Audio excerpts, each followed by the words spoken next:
Welcome to The Big Story. I'm Haryanto Diman. Subscribe to the Straits Times channel so you will not miss an episode.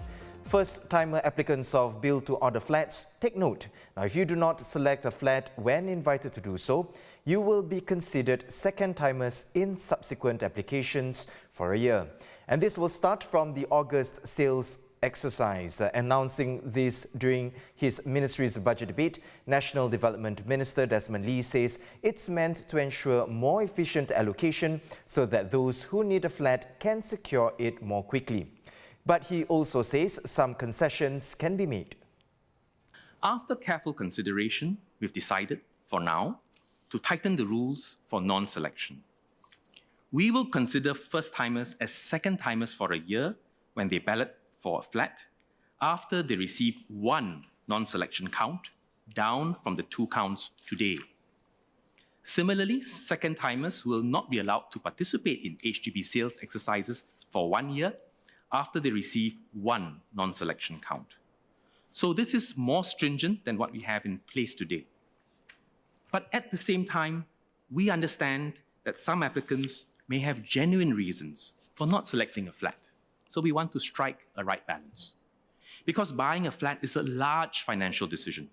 So we want to be fair to applicants who have very limited options, say, when they're invited to select their flat. Therefore, HDB will not issue a non-selection count if BTO flat applicants have 10 or fewer flats left to choose from. For sale of balance flat exercises, where the flat supply is much smaller to begin with, we will use a lower threshold of 5 flats. Now, some applicants may also turn down the offer to select the flat because their circumstances have changed unexpectedly since they applied for the flat. Where there are extenuating circumstances, HDB may exercise flexibility to waive the non-selection count. Mr. Lee also announced other measures to help first-timers secure their home, including setting aside more flats for a new subset of first-timer families. They are those with children aged 18 and below, as well as young married couples aged 40 and below. They must not have owned or sold any residential property before, nor had the chance to book a flat in the past 5 years.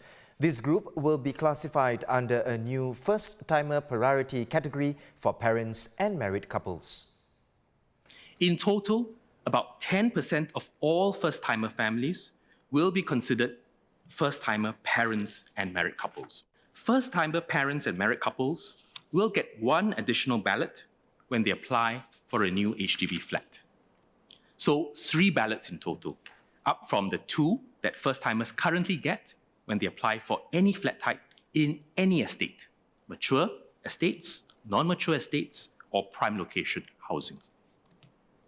Second, we will adjust an existing scheme, the Parenthood Priority Scheme, so that all first-timer parents and married couples also qualify for the scheme. To reflect this expansion, we will rename the scheme as the Family and Parenthood Priority Scheme. And with more families qualifying, we will further increase the flat supply that we set aside for them, up to 40% of the BTO flat supply and 60% of the SBF or sale of balance flat supply in all launches, mature estates, non-mature estates, and prime location housing. Third, for BTO launches in non-mature estates, we will give first-timer parents and married couples first priority under the Family and Parenthood Priority Scheme if they apply for a 4-room or smaller flat. This means that they will be shortlisted ahead of all other applicants who are eligible for the Family and Parenthood Priority Scheme and stand a higher chance of being invited to select the flat. Meanwhile, be prepared to pay more for disposable carrier bags if you forget to bring your own bags to the supermarkets. As part of efforts to cut down the use of disposables, supermarket operators will charge consumers at least 5 cents per disposable carrier bag from July 3rd.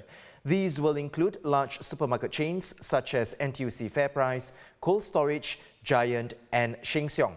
Senior Minister of State for Sustainability and the Environment, Amy KHOR said at her ministry's budget debate that the National Environment Agency survey had found that most residents agreed a mandatory charge would help reduce the usage of these bags. From Monday, 3rd July 2023, supermarket operators with a company-level annual turnover of more than $100 million will be required to charge at least 5 cents per disposable carrier bag at their SFA-licensed supermarket outlets. Following consultations with supermarket operators, we understand that the majority will be charging 5 cents per bag, and this would moderate potential cost impact on consumers. We can avoid the charge by bringing our own reusable bags.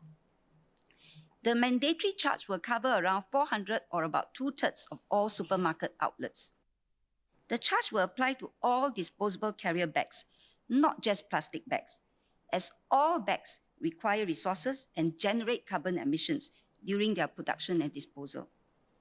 Other similar schemes in Hong Kong, Taiwan, and the UK have led to a reduction of plastic bags used there by 60 to 90%.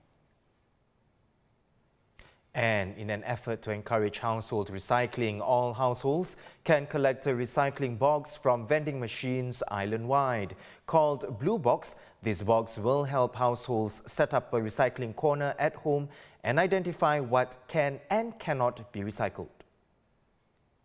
Members will be heartened to learn that all households can collect a BLOOBOX from vending machines deployed island-wide later this month to set up a recycling corner. It's a BLOOBOX. Designed by the team of students from the Singapore Institute of Technology, the BLOOBOX is foldable, reusable, and light. It has labels to help households identify what can and cannot be recycled, with reminders that plastic bottles, metal cans, and glass containers for recycling should be empty and free of food and liquids.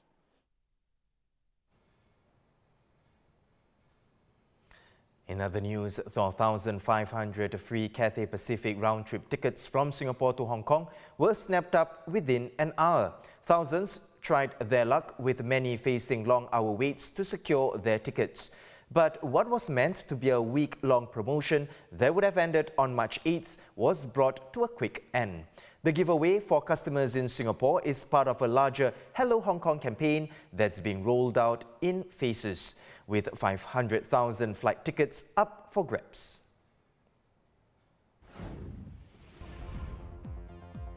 And those are our top stories today. Visit straitstimes.com for more news and our YouTube channel for more videos. Subscribe by clicking the red button below. I'm Haryanto Diman. Join us tomorrow for more stories on The Big Story.